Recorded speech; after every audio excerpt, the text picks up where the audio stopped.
اگر کسی بھی شخص کے بدن کے کسی بھی حصے میں زخم ہو گیا، ہاتھ میں، پیر میں، چہرے میں، کسی بھی حصے میں کوئی زخم ہو گیا اور اس زخم پر پانی لگانا نقصان دہ ہو، اس زخم پر پانی لگانے سے اس کو تکلیف ہوتی ہو اور زخم کو دھونے کی وجہ سے زخم کے دیر سے ٹھیک ہونے کا خطرہ یا اندیشہ ہو، تو ایسے آدمی کے لیے جائز ہے کہ وہ اپنا ہاتھ پانی میں تر کر کے اس زخم کے اوپر مسح کر لے۔ اور اگر زخم پر مسح کرنا بھی نقصان دہ ہو، زخم پر مسح کرنے کی وجہ سے بھی اس کو تکلیف ہوتی ہو یا اس کے زخم کے دیر سے ٹھیک ہونے کا اندیشہ ہو، تو ایسے آدمی کے لیے جائز ہے کہ وہ زخم والے حصے کو چھوڑ دے اور باقی اعضاء کو دھو لے۔ یعنی اب اس کو مسح کرنے کی بھی ضرورت نہیں، نہ دھونے کی ضرورت ہے نہ مسح کرنے کی ضرورت ہے۔ اور اگر اس نے زخم کے اوپر پٹی باندھ رکھی ہے، یہ مسئلہ اس وقت تھا جب زخم کے اوپر پٹی نہیں باندھ رکھی، اور اگر اس نے زخم کے اوپر پٹی باندھ رکھی ہے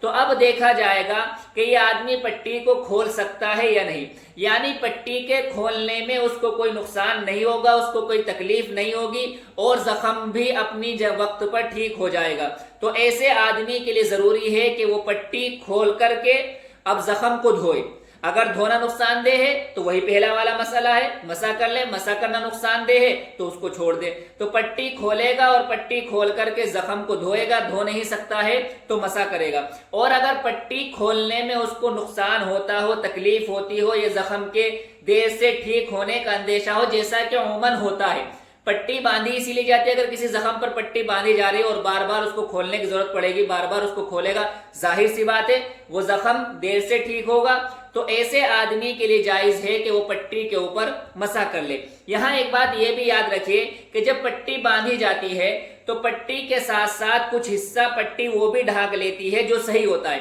مثال کے طور پر اگر زخم اتنے میں لگا ہوا ہے تو پٹی اتنا حصہ ڈھانکتی ہے، تو وہ اجازت جو ہے وہ زخم پر مسح کرنے کی ہے، لیکن یہاں ضرورتاً جو حصہ صحیح ہے جس کو پٹی نے ڈھانک رکھا ہے اس حصے کے اوپر بھی آدمی مسح کر سکتا ہے۔ یاد رکھیے پٹی پر مسح کرنا جائز ہے، چاہے اس نے وہ پٹی وضو پہ باندھی ہو چاہے بغیر وضو کے باندھی ہو، دونوں صورتوں میں پٹی پر مسح کرنا جائز ہے۔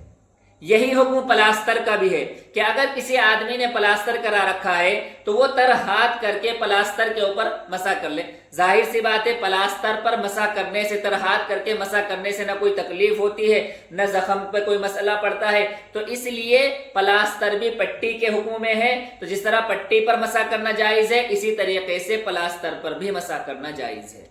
ایک مسئلہ عموماً یہ پیش آتا ہے کہ ایک آدمی نے زخم کے اوپر پٹی کرائی، پٹی کرانے کے بعد اس نے جب وضو کیا، وضو کے بعد اس نے پٹی کے اوپر مسح کر لیا، اب اس کو کسی وجہ سے پٹی کے کھولنے کی ضرورت ہوئی، یا تو دوسری پٹی کرانے کے لیے یا یہ دیکھنے کے لیے کہ زخم ابھی ٹھیک ہوا ہے یا نہیں، پٹی کھولنے کی ضرورت محسوس ہوئی، تو اگر اس نے جب پٹی کھولی، پٹی کھولنے کے بعد دیکھا جائے گا کہ اس کا زخم ٹھیک ہوا ہے یا نہیں۔ اگر زخم ٹھیک نہیں ہوا اس نے پھر دوبارہ اس کے اوپر پٹی کرا لی، چاہے وہی پٹی لپیٹ لی یا دوسری پٹی اس نے اس کے اوپر کرا لی، تو اب اس کو مسح کرنے کی ضرورت نہیں ہے، چاہے اس نے دوسری پٹی کرائی ہو۔ اور اگر اس کا زخم ٹھیک ہو گیا تھا تو زخم ٹھیک ہو گیا تھا تو اب اس والے حصے کو دھونا ضروری ہے۔ اسی طریقے سے اگر کسی آدمی نے زخم کے اوپر دو پٹی کرا رکھی تھی، پہلی والی پٹی ہٹ گئی، یا پٹی کی کئی لیئر تھی اور پہلی والی لیئر ہٹ گئی، تو یہ پہلی پٹی ہٹنے کی وجہ سے، یہ پہلی لیئر ہٹنے کی وجہ سے جو لیئر بچی ہے، جو پٹی بچی ہے، اس کے اوپر مسح کرنا ضروری نہیں ہے۔ البتہ مستحب اور بہتر بات یہ ہے کہ جو پٹی بچی ہے اس کے اوپر مسح کر لے۔ اسی طریقے سے پہلے والے مسئلے میں جب اس نے کھول کر کے دوسری پٹی کرائی ہے یا اسی پٹی کو دوبارہ باندھا ہے، بہتر اور افضل بات یہ ہے کہ اس پٹی کے اوپر بھی مسح کر لے۔ اور اگر کسی آدمی کے اکثر اعضائے وضو زخمی ہے، اکثر اعضائے وضو سے مراد وضو کے اندر چار چیزیں فرض ہے: چہرے کا دھونا، دونوں ہاتھوں کا کوہنے سمیت دھونا، چوتھائی سر کا مسح کرنا اور دونوں پیروں کا دھونا۔ تو اگر ان چاروں میں سے تین اعضاء اس کے زخمی ہیں تو ایسے آدمی سے وضو ساقط ہو جاتا ہے، اس کے لیے تیمم کرنا جائز ہو جاتا ہے، پھر وہ وضو چھوڑ کر کے وضو کے بدلے میں تیمم کرے گا۔ اسی طریقے سے اگر کسی آدمی کا اکثر بدن زخمی ہے، آدھے سے زیادہ بدن زخمی ہے اور اس کے اوپر غسل جنابت فرض ہو گیا ہے، ناپاکی والا غسل اس کے اوپر فرض ہو گیا ہے، تو ایسے آدمی کے لیے بھی تیمم کرنا جائز ہو جاتا ہے۔ رہی یہ بات کہ تیمم کسے کہتے ہیں، تیمم کرنے کی کیا کیا شرطیں ہیں، تیمم کرنا کب جائز ہوتا ہے، کس کے لیے تیمم کرنا جائز ہوتا ہے، اور کن چیزوں سے تیمم کیا جا سکتا ہے، اگر یہ جاننا ہے تو آپ اس چینل کو سبسکرائب کر لیں، اگلی ویڈیو اسی موضوع کے اوپر آئے گی۔